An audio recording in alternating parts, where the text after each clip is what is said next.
Hello everyone, welcome to all of in excellent coaching classes. और आज मैं आपके लिए लेके आई हूँ क्लास 12th अकाउंटेंसी का chapter number 1 part B analysis of financial statement का चैप्टर नंबर 1। इससे पहले कि स्टूडेंट्स मैंने आपको how to find what are the meaning objective natures features of financial statement करवा दिया था। इससे पहले मैंने आपको शेयर कैपिटल कैसे निकालते हैं, ऑथराइज्ड इशू सब्सक्राइब ये करवा दिया था। कल के अपने येस्टरडेज वीडियो में मैंने आपको balance sheet according to horizontal format करवा दिया था। और आज मैं आपको उसी का एक बहुत इंपॉर्टेंट एक्सटेंडेड पार्ट लेके आई, स्टेटमेंट ऑफ P&L अकाउंट। ये भी बहुत इंपॉर्टेंट है। और अगर मैं बात करूँ न्यूमेरिकल पोर्शन की, तो इस चैप्टर में 3 तरह के न्यूमेरिकल देखे जाते हैं। पहला numerical to find out the share capital, कल से मैं वो ही करवाऊँगी, सारे न्यूमेरिकल से करवाऊँगी। आज मेरा बेसिक कॉन्सेप्ट्स क्लियर हो जाएंगे।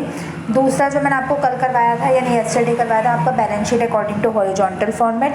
और तीसरा ये वाला to find out statement of P&L account.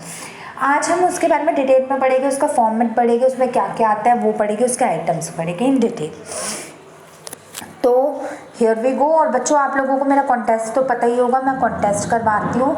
और उस कॉन्टेस्ट का जो विनर होता है, हर रोज़ का विनर होता है, जो मुझे सबसे पहले काम करके मुझे DM करता है टेलीग्राम पे, वो उस डे का विनर होता है।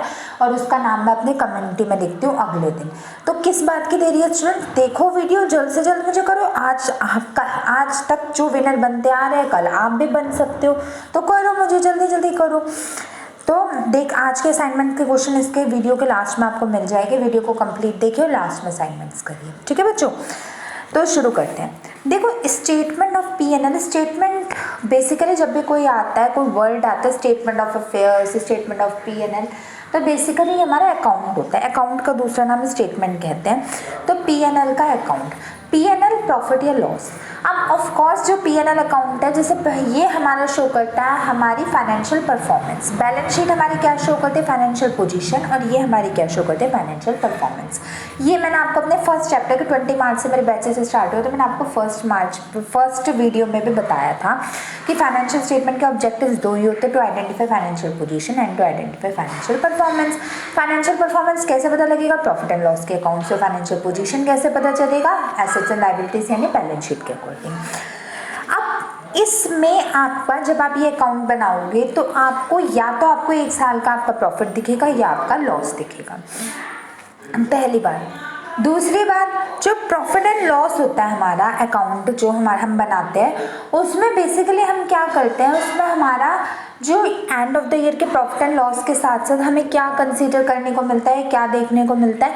अब देखो, हमारा प्रॉफिट कैसे अर्न हो सकता है, जब हमारा रिवेन्यू हो। और जो हमारा लॉस बेसिकली अगर हम कहें कैसे हो सकता है, जब हमारे एक्सपेंसेस हो। तो हमारे प्रॉफिट एंड लॉस अकाउंट में हमारे 2 मेजर चीज़ें होती है, जिन्हें मैं अपनी लैंग्वेज में हीरो कहती हूँ। तो हीरो जो इसके होते हैं इस अकाउंट के, वो रिवेन्यू और एक्सपेंसेस होते हैं। तो आपको इन दोनों को कंसीडर करना होता है इस अकाउंट के टॉप में। चलो पहले मैं आपको एक्सप्लेनेशन बाद में दे देती हूँ, पहले मैं उससे पहले आपको मैं बताती हूँ, इसका फॉर्मेट ही दिखा देती हूँ। ये इसका फॉर्मेट है। ये हमारा form of statement of profit and loss account है। और ये आपका रिवाइज सिलेबस के अकॉर्डिंग है, ये भी आपका कंपनीज एक्ट 2013 के अकॉर्डिंग बनता है, ठीक है। अब इसमें हमारे क्या क्या आइटम होता है वो देख लेते हैं। सबसे पहले इसमें आता है हमारा revenue from operations. Revenue from operations क्या होता है, मैं अभी आपको डिटेल में बताती हूँ, और इसे कैसे फाइंड आउट करते हैं वो भी मैं अभी आपको बताती हूँ। बस अभी फॉर्मेट में ये देख लो जो आप अपनी कॉपी में बनाओगे कि आखिर इसमें आता क्या, ठीक इसे ऐसी कॉपी में बनाना जैसे मैंने आपको शो किया। रिवेन्यू फ्रॉम ऑपरेशन वही जैसे करंट ईयर, प्रीवियस ईयर। इन चीज़ों में क्लास 12 की चीज़ों में आपको दोनों ईयर्स देखने पड़ेंगे, करंट ईयर और previous year. That's a fact. तो आपको ये चीज़ जरूर कंसीडर करनी है। तो ये हाई मेरा फैक्ट वर्ड बड़ा फेमस है, तो इससे मैं यूज़ करती रहती हूँ। तो आपको ये चीज़ें दोनों ईयर्स की देखनी पड़ेगी, ठीक है बच्चों। थोड़ा इजी है, कल तो आप लोग रो ही पड़े होगे बैलेंस शीट देखो देख के, लेकिन आज इतना टफ नहीं, हाँ थोड़ा रिलैक्स वाला काम है। Today it is not quite tough. बस आपको क्या आइडेंटिफाई करना, आपके ये बेसिक कॉन्सेप्ट क्लियर होना चाहिए छोटे छोटे बच्चों कि एक्सपेंसेस क्या होते हैं और इनकम क्या होती है। बस इतनी बात पता होनी चाहिए, then that is no problem, फिर कोई प्रॉब्लम नहीं होती, ठीक है। तो मैं आपको बताती हूँ। सबसे पहले रेवेन्यू फ्रॉम ऑपरेशन हो गया, फर्स्ट हेडिंग देखो यहाँ पे फर्स्ट नंबर लिखे ना, फर्स्ट में ये हो गया। सेकंड होते हैं हमारी अदर इनकम्स। इन सबको मैं एक्सप्लेन करूँगी कि इनके अंतर्गत क्या क्या चीज़ें आती हैं। तो अभी बस आप ये अपनी कॉपी में बना लो। पहली चीज़ revenue from operation statement of P&L account में, और सेकंड चीज़ अदर इनकम। इन दोनों, और चीज़ में इन दोनों को आप प्लस करके आप अपना निकालोगे टोटल रिवेन्यू। टोटल रिवेन्यू कैसे निकला? टोटल रिवेन्यू हमारा निकला by adding revenue from operations and other incomes. जब हमने रिवेन्यू फ्रॉम ऑपरेशन और अदर इनकम को प्लस कर लिया, एक साथ ज्वाइन कर लिया, तो हमारा निकल गया टोटल रिवेन्यू। यहाँ तक बात क्लियर है बच्चों? गुड। फिर फोर्थ चीज़ आती है हमारी एक्सपेंस। पहला रिवेन्यू फ्रॉम ऑपरेशन, दूसरा अदर इनकम, तीसरे में उन दोनों का टोटल जिसे हम टोटल रिवेन्यू कहते हैं, चौथे में एक्सपेंसेस। एक्सपेंसेस बोले तो खर्चे। खर्चे किस किस तरह के होते हैं? कॉस्ट ऑफ मटेरियल कंज्यूम्ड होता है हमारा, जो मटेरियल हमने कंज्यूम कर लिया उसकी cost. Purchase of stock in trade, जो हमने परचेज किया होता है वो चीज़ें हो जाती है। ये इतना देखो तुम्हें रटने की जरूरत नहीं है। कल की वीडियो में मैंने तुम्हें कहा था ना, रट्टो रट्टा मार इन बैलेंस शीट के आइटम्स का, क्योंकि वो वही चीज़ें होती है। बट इनमें आपको रटने की जरूरत नहीं, क्योंकि मेरे according being a commerce student, आपने लास्ट ईयर भी पूरी अपनी 11th क्लास में भी पढ़ा होगा। मैं इतना तो आप लोगों से एक्सेप्ट कर सकती हूँ कि आप लोगों को एटलीस्ट ये पता हो कि खर्चा क्या और इनकम क्या है। इतना तो मैं मान सकती हूँ। तो इसलिए ये आपके लिए टफ नहीं होगा, ना ही इन्हें लर्न करने की जरूरत है। आपको ये पता है कि भाई हमने अगर टेलीफोन एक्सपेंस पे टेलीफोन चार्जेस दिया है तो वो हमारा खर्चा है, हमने अगर कन्वेंस चार्जेस दिया तो वो हमारा खर्चा है। तो बस वही बात है, नॉट अ बिग डीड। तीसरा, changes in inventories of finished goods, work in progress, stock in trade. चौथा है एम्प्लॉयज बेनिफिट एक्सपेंसेस। पांचवा है फाइनेंशियल कॉस्ट। छठा है डेप्रिसिएशन एंड अमोर्टाइजेशन एक्सपेंस। सातवां है अदर एक्सपेंसेस। इनमें अदर एक्सपेंसेस में भी क्या होता है मैं अभी बताती हूँ। तो ये सारे आपके खर्चे होते हैं। फोर्थ, इतनी बात समझ आ गई? अब यहाँ पे आप टोटल कर दो, जितना एक्सपेंस होता है ना, जितना टोटल ऑफ एक्सपेंस है, यहाँ पे आप टोटल ऑफ एक्सपेंस कर दो। फिर पांचवें में आपको निकालना होता है profit before tax. Profit before tax वो आप कैसे निकालोगे? वो आप निकालोगे third minus fourth. Third minus fourth में क्या आ जाएगा? थर्ड था हमारा टोटल रिवेन्यू माइनस फोर्थ यानी टोटल एक्सपेंस। वो तो आपको अरे पता ही होगा बचपन से ही कि आपका प्रॉफिट होता है हमारा रिवेन्यू माइनस एक्सपेंस। पढ़ा ही होगा, इकोनॉमिक्स में पढ़ा होगा, अकाउंट्स में पढ़ा होगा, हर जगह पढ़ा होगा। तो टोटल एक्सपेंस निकालने मतलब प्रॉफिट बिफोर टैक्स निकालने के लिए आप अपना डिडक्ट कर दो टोटल रिवेन्यू में से टोटल एक्सपेंस। ठीक है। फिर इसके बाद आपका कुछ टैक्स आता है। टैक्स मतलब कुछ अमाउंट, जैसे कई बार गिवन होता है कि इतने अमाउंट कोई परसेंटेज की होता है, या साफ ही अमाउंट लिखा होगा 10,000 टैक्स है, 5,000 टैक्स है, आप वो लिखोगे और फिर आप उसमें से अपने टैक्स को माइनस कर दोगे, तो फाइनली आपका प्रॉफिट आफ्टर टैक्स आ गया। बस इतनी सी बात है, इतनी सी बात है, बस इतनी सी बात है, और तो कोई बात नहीं है। तो आई होपफुली सो आपको समझ आया होगा। सबसे पहला देखो, ये आपका ओवरऑल 7 स्टेप्स में बता हुआ है। पहले स्टेप में रिवेन्यू फ्रॉम ऑपरेशन, दूसरे स्टेप में अदर इनकम, तीसरे स्टेप में उन दोनों को प्लस कर दो, चौथे स्टेप में एक्सपेंसेस को लिखो, पांचवें स्टेप में प्रॉफिट बिफोर टैक्स निकालो जिसमें से हमारे हो जाएगा रिवेन्यू माइनस एक्सपेंसेस, छठे में अगर टैक्स गिवन है तो वो लिखो, सातवें में से प्रॉफिट बिफोर टैक्स में से टैक्स को माइनस कर दो, आपका प्रॉफिट आफ्टर टैक्स आ जाएगा। और स्टेटमेंट ऑफ P&L अकाउंट का बनाने का मकसद यही होता है कि आप अपना प्रॉफिट आफ्टर टैक्स निकालें। Is that clear students? अगर कोई डाउट हो तो मेरे से पूछ लेना। अब मैं आपको इन सबकी हर एक टर्म को एक्सप्लेन करती हूँ स्टार्टिंग से कि इनमें आखिर होता क्या है। ठीक है। तो बेसिकली पहले हम रिवेन्यू फ्रॉम ऑपरेशंस देखते हैं। रिवेन्यू फ्रॉम ऑपरेशन बेसिकली क्या होता है? It is defined as the revenue earn from a company. एक कंपनी से जब हमें रिवेन्यू मिलता है, पैसा मिलता है, प्रॉफिट मिलता है, तो उसे हम रिवेन्यू फ्रॉम ऑपरेशंस कहते हैं, या हम अपना रिवेन्यू कहते हैं, या हम अपना प्रॉफिट कहते हैं, या हम अपनी इनकम कहते हैं, कुछ भी कह सकते हैं। फिर ये फाइंड आउट कैसे होता है? सबसे पहले देखो, अगर हमारे पास रिवेन्यू फ्रॉम ऑपरेशन गिवन हो तो वो हमारा अगर ग्रॉस अमाउंट हो, ये बात तो तुम्हें पता ही होगा, जैसे नेट होता है, ग्रॉस होता है, नेट रिवेन्यू फ्रॉम ऑपरेशन। नहीं पता तो अभी तुम्हारे अकाउंटिंग रेशियो में आएगा, वो भी चैप्टर में अभी करवाओगी जल्दी। तो उसमें ग्रॉस अगर गिवन हो तो उसमें से आप लेस रिटर्न्स कर दोगे। रिटर्न्स मतलब कोई चीज़ आपने बैकवर्ड कर दिया, कोई चीज़ आपने वापस कर दिया, कोई चीज़ आपने रिटर्न कर दी, तो वो लेस रिटर्न में आ जाता है। ठीक है बच्चों। फिर इसके बाद क्या होता है? इसके रिटर्न को माइनस करने के बाद फिर इसमें आ जाता है आपका revenue from sale of services, है ना। फिर revenue from sale of services, other operating revenue such as sale of scraps, commission received etcetera, ये चीज़ें आप मेंशन करोगे। और लेस एक्साइज ड्यूटी कलेक्टेड, जो आपने एक्साइज ड्यूटी कलेक्ट की होती है उसे माइनस कर दोगे।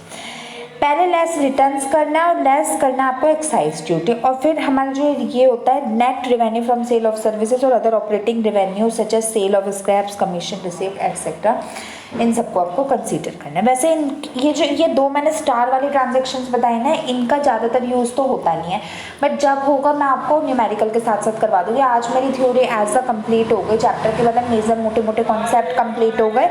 इसके बाद ना मैं कल से आपको न्यूमेरिकल करवाऊँगी, और वो न्यूमेरिकल में मैं आपको ये सारे ना कई पॉइंट्स ऐसे होते हैं कि तुम्हें ना ये ना देखने में थोड़े डिफिकल्ट लगते हैं कि हाय हम याद कैसे करें, हम समझे कैसे। मैंने आपको कल की वीडियो में बताया था, जब आप न्यूमेरिकल्स करते हो ना तो आप इनके साथ गो थ्रू हो जाओगे, आप समझ जाओगे। तो मैं आपको ना कल से न्यूमेरिकल करवाऊंगी तो आप इन चीज़ों को समझ जाओगे।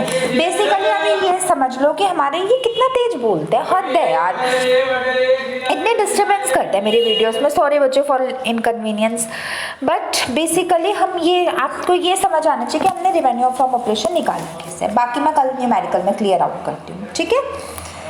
फिर इसके बाद होता है हमारी अदर इनकम्स। अदर इनकम्स में क्या होता है, बेसिकली इसमें हमारे ऑपरेटिंग और नॉन ऑपरेटिंग इनकम होती है। बेसिकली इसमें जो हमारी इनकम्स इंक्लूड होती है वो कौन कौन सी होती है।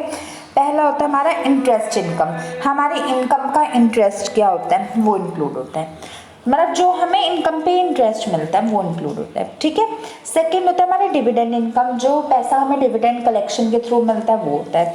तीसरा होता है gain on sale of investment, ये से प्लस करते हैं, और less loss on sale of investment, अगर आपको गेन हुआ तो आप प्लस करोगे और लॉस हुआ तो माइनस करोगे, ठीक है। अब अदर नॉन ऑपरेटिंग इनकम में क्या क्या आ जाता है हमारा, rent received, discount received, transfer fees received, ये सारे हमारे बेसिकली अमाउंट इनमें आ जाते हैं। सन्ड्री क्रेडिटर्स के अमाउंट बेसिकली जो रिसीव्ड होते हैं। Profit on sale of fixed assets, sale of miscellaneous items, fees received for arranging loans. मतलब कहने का मतलब ये है, जो आपका इनकम साइड की ट्रांजैक्शन होएगी उसमें बेसिकली आपके वो सारे आइटम्स आएंगे जिसमें हमें पैसा मिलता है। रेवेन्यू बेसिकली वो पैसा होता है जो हमें मिलता है। Whatever we gain, whatever we earn is included in income, ठीक है। ये बात आपको बहुत ज़्यादा लर्न करने की जरूरत नहीं है, बस इतना समझ लो जिस चीज़ में रिसीव्ड मिल जाए वो हमारा इनकम होती है, ठीक है बच्चों। फिर इसके बाद हम देखते हैं अपने एक्सपेंसेस। एक्सपेंसेस में हमारे क्या क्या होते हैं। एक्सपेंसेस में पहली बात तो वर्ड एक्सपेंस लिखा है। जैसे बच्चों को छोटे छोटे बच्चों को हम लर्न करवाते हैं ना कि बच्चों एक निशानी लगा लो, जैसे लास्ट पर कुछ वर्ड लगा लो, ये आया तो ट्रू होगा, ये आया तो फॉल्स होगा। अब तुम तो बड़े हो गए तो फिर भी मैं तुम्हें निशानी बताती हूँ। जिनके लास्ट में एक्सपेंस आ जाए ना वो सारे खर्चे होते हैं और वो हमारे सारे अदर एक्सपेंसेस के कॉलम में आते हैं। इनमें क्या क्या हो जाता है, हमारा बिजनेस एक्सपेंस हो जाता है, एक्साइज ड्यूटी हो जाता है, ऑडिट फीस हो जाता है, एंटरटेनमेंट एक्सपेंस हो जाता है, टेलीफोन एक्सपेंस होता है, प्रमोशन एक्सपेंस होता है, ट्रेड एक्सपेंस होता है, डिस्काउंट अलाउड होता है। Discount received is your income and discount allowed is your expense. Commission allowed हमारा एक्सपेंस होता है। देखो बच्चों ये गारंटी नहीं है कि भाई आपने कहा कि मैम ने कहा था कि रिसीव्ड एक्सपेंस होगा तो वही होता है। तुम सेंस के अकॉर्डिंग भी कई चीज़ लगा सकते हो। जैसे तुम्हें ये पता है कि हमने अलाउ किया तो भी हमारा तो ऐसा लॉस ही है, हमारा तो ऐसे एक्सपेंस ही है, तो ये भी चीज़ आती है। Do you got my point? Good. फिर एक बात देखो बच्चों, आपको ये समझ आया अभी तक का आज का कॉन्सेप्ट सारा? आई होपफुली समझ आया होगा। फिर भी एक बार आप देख लेना और इसके फॉर्मेट को भी कंसीडर कर लीजिएगा। ये ही इसका फॉर्मेट है और इसके अकॉर्डिंग आपको क्वेश्चन करना है। मैंने आपको इसके अंतर्गत पार्ट भी बता दिए कि क्या क्या होते हैं क्या क्या नहीं। आप इसे अपनी नोटबुक में बनाइएगा, नोट्स बनाइएगा। फिर कल से जब हम न्यूमेरिकल्स करेंगे तब आपको अच्छे से समझ तभी आएगा, when your each and every concepts are clear. पहले कॉन्सेप्ट क्लियर होना बहुत ज़रूरी होता है। सारे टीचर्स कहते हैं, सारे बच्चे कहते हैं ma'am do not consider the theory, but मैं उन टीचर्स में से नहीं हूँ। I will consider the theory also, because if the once the theory of the children are clear then only they can be able to do the numerical portion well. Otherwise if your numerical portion are strong and you do not know the theory, then it becomes a very difficult point of view for you to find out, to clear out your basic concept. हर चीज़ ये नहीं होती भाई तुम 12th अच्छी कर ली, तुमने 11th अच्छी कर ली तो तुम्हें नॉलेज भी है।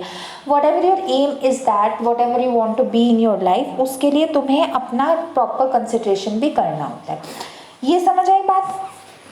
अब मैं तुम्हें एक इसका न्यूमेरिकल करवाती हूँ। देखो तुम्हें इसमें हमें स्टेटमेंट ऑफ P&L बनाना है, ठीक है। क्या क्या हमारे पास आइटम है, interest received on loan 40 lakhs. Interest received on loan, received on loan 40 lakh. Fees received 5 lakh. Sales of miscellaneous items 15,000. अब profit on sale of building 2 lakh और profit on sale of investment 1,20,000. ये आपका question है. आपको इससे क्या बनाना है, आपको इससे बनाना है अपना ये स्टेटमेंट ऑफ P&L अकाउंट. तो चलो हम अपने इसके सॉल्यूशन साइड पे चलते हैं. देखो आप फॉर्मेट अच्छे से बनाना, मैंने इसका बॉक्स वॉक्स नहीं बनाया, आप ढंग से बनाना. देखो सबसे पहले रिवेन्यू फ्रॉम ऑपरेशन में क्या आ जाएगा, ऑफ कोर्स इंटरेस्ट जो हमें मिला वो आ जाएगा 40 लाख क्योंकि हमारी इनकम है. और फीस रिसीव्ड में क्या आ जाएगा हमारा, उसमें आ जाएगा हमारा 5 लाख क्योंकि वो भी हमें रिसीव हुआ. Profit on sale of investment क्या हो जाएगा, ये हो जाएगा 1,20,000, वो भी हमारा क्योंकि रिसीव्ड हुआ है. अदर इनकम्स में क्या आ जाएगा, sale of miscellaneous item, profit on building, ये दोनों आ जाएंगे, ये हो जाएगा 2,15,000. बेसिकली बच्चों आपने इस चीज़ को नोटिस किया कि इस क्वेश्चन में आपका एक्सपेंस तो कोई है ही नहीं, सारी इनकम नहीं है. तो इसमें आपका स्टेटमेंट ऑफ P&L अकाउंट, क्योंकि अभी मैंने न्यूमेरिकल न्यूमेरिकल स्टार्ट नहीं किया आज के वीडियो में, मुझे बस आपको इसका कॉन्सेप्ट बताना था. तो आज इस क्वेश्चन में आपका कोई भी एक्सपेंस नहीं है. पाँचों के 6 कितने, 1 2 3 4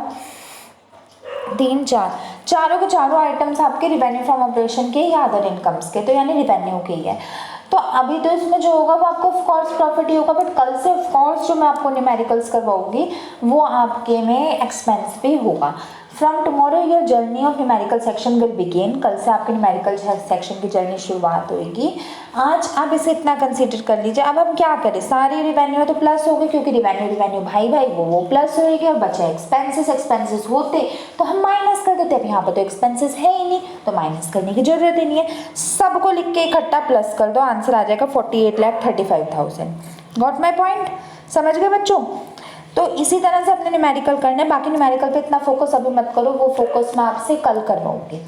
कल मैं आपको सारे न्यूमेरिकल्स करवाऊंगी, ठीक है. फिर उसी से रिलेटेड कल के जो असाइनमेंट्स होगा वो भी न्यूमेरिकल का ही होगा.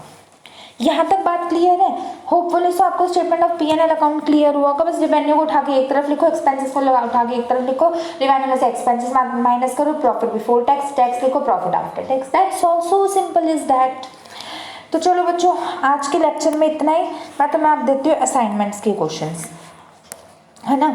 आज के असाइनमेंट्स का क्वेश्चन है, आज मैंने आपको 3 मेजर कॉन्सेप्ट्स जो इस चैप्टर के थे वो करवा दिए 3 दिन में अपने वीडियोस में, तो वो देख लो. पहले आपको बताना है where these items will appear in the balance sheet. जैसे कल का क्वेश्चन था ना असाइनमेंट का, बिल्कुल आज का भी वैसे ही है बट बहुत शॉर्ट है. कुल 4 चीज़ें कि ये आइटम्स बैलेंस शीट में किस हेड्स और किस सब हेड्स के अंदर आएंगे. जैसे कल आपने किए थे ट्रेड रिसीवेबल्स 6 लाख के किस हेड्स और किस सब हेड्स के बीच अंदर आएंगे.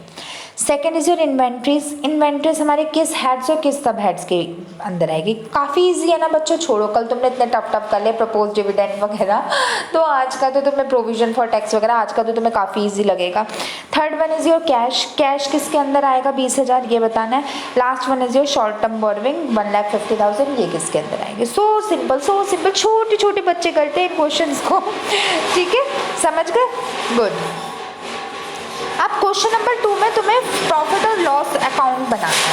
आपको स्टेटमेंट ऑफ P&L अकाउंट बनाना है. हाय राम, एक मेरे आसपास कितने नॉइज होती है जिसकी कोई हद नहीं. तो अब तुम्हें इसमें प्रॉफिट एंड लॉस बनाना है, statement of profit and loss. देखो cost of material consumed 10,000, sale of miscellaneous item 2 lakh और डेप्रिसिएशन एक्सपेंस 5,000. जोन से चीज़ रिवेन्यू है उसे लिखो, जोन से चीज़ आपके एक्सपेंस है उन्हें लिखो, रिवेन्यू माइनस एक्सपेंस कर दो, you will get your required answer. ठीक है, बड़ा इजी, लेकिन फॉर्मेट बना के करना. ये नहीं कि भाई 3 ही ट्रांजेक्शन है. आज तो कहते हो ना पहले दिन ट्रेलर होता है, मूवी अगले दिन होती है उसकी, तो ये तो ट्रेलर है तो आज का तो ईजी होगा. तो आप इसे एक तरफ बनाइएगा, मतलब फॉर्मेट बना के करिएगा. ओके. और लास्ट आपका क्वेश्चन है आज का, आपको शेयर कैपिटल फाइंड आउट करनी है. अगर आपके ऑथराइज्ड कैपिटल है 8,000 के at the rate of 7.5 each, shares issued है हमारे 2.75 ईच ऑफ 5,000 और शेयर सब्सक्राइब्ड है आपके 100 at the rate of 3.25 each. बस 3 क्वेश्चन कुल है, इसमें आपको शेयर कैपिटल निकालना है, इसमें आपको statement of P N L निकालना है, इसमें आपको बैलेंस शीट का करना है। बच्चों अगर हम कॉन्सेप्ट पे देखें तो इस क्वेश्चन में इन चैप्टर में बस 3 ही मेजर कॉन्सेप्ट है, horizontal format of balance sheet, share capital और तीसरा वाला statement of P N L account. हमारे तीनों कॉन्सेप्ट बेसिकली तो खत्म हो गए हैं। अब देखते हैं न्यूमेरिकल कितने अनसॉल्व क्वेश्चन है इसमें और कितने दिन लगते हैं हमें न्यूमेरिकल करने में। जैसे ये कंप्लीट होगा मैं आपका टेस्ट भी लूँगी, टिल देन आप कॉन्टेस्ट का हिस्सा बने रहिए, आंसर्स करिए, मुझे बताइए और try to be the star of the week, try to be the star of the month, at least try to be the winner of the day। ठीक है, तो आई होपफुली सो आपको समझ आया होगा। चलो स्टूडेंट्स फिर मिलते हैं अपने नेक्स्ट वीडियो में, till then goodbye and thank you so much. And कहने वाली बात है, अब भी मैं कहूँ, इस वक्त भी कहूँ कि चैनल को सब्सक्राइब कर देना। छोड़ो चलो मैं कहती हूँ तुम खुद ही कर लोगे, कर देना। चैनल को सब्सक्राइब तो करना तुम्हारा काम ही है और बेल आइकन को भी दबा देना जिससे नोटिफिकेशंस मिस ना कर पाओ। तो ठीक है स्टूडेंट्स फिर मिलते हैं अपने नेक्स्ट वीडियो में, till then goodbye and thank you so much.